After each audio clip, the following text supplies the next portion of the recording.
the Upanishads in 2 parts. Part 1, translated by Max Muller.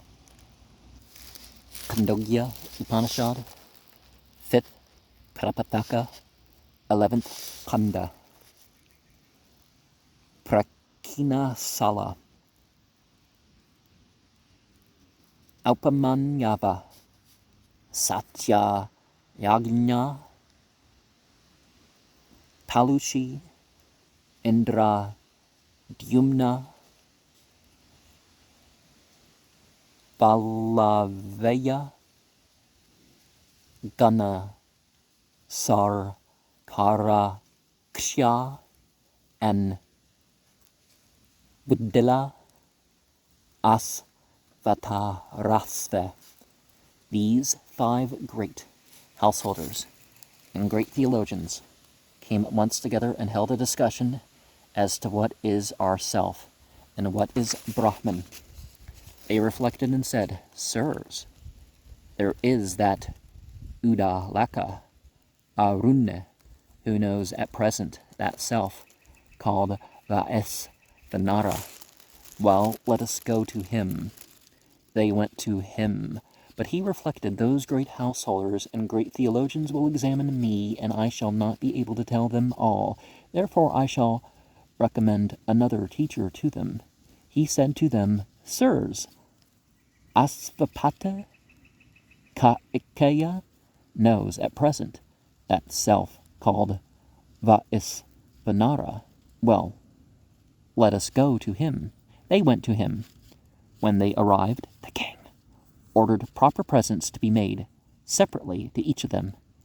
And rising the next morning, he said, "In my kingdom there is no thief, no miser, no drunkard, no man without an altar in his house, no ignorant person, no adulterer, much less an adulteress. I am going to perform a sacrifice, sirs, and as much wealth as I give to each Ritvig priest, I shall give to you, sirs. Please to stay here." They replied, "Every man ought to say for what purpose he comes.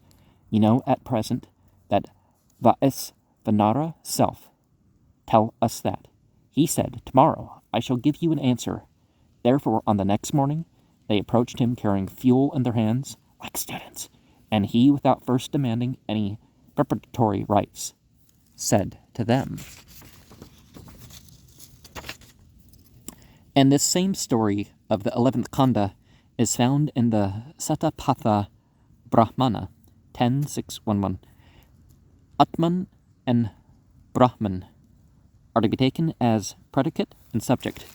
The commentator explains that the king, seeing that they would not accept his presents, and thinking that they did not consider him worthy of bestowing presents on them, made these remarks. When they still refused his presents, he thought the presents he had offered were too small, and therefore invited them to a sacrifice.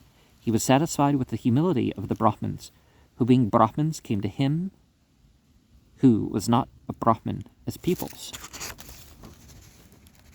Generally, a pupil has first to pass through several initiatory rites before he is admitted to the benefit of his master's teachings.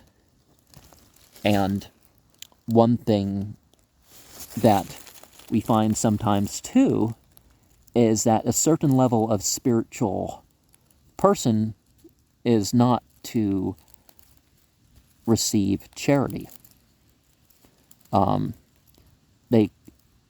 Receive it to distribute it, but not for themselves. Gifts, okay, but I mean, like, the prophet of the time sort of thing, not, the most advanced person, like if they are poor enough to receive that they shouldn't receive, that's not at all what I mean.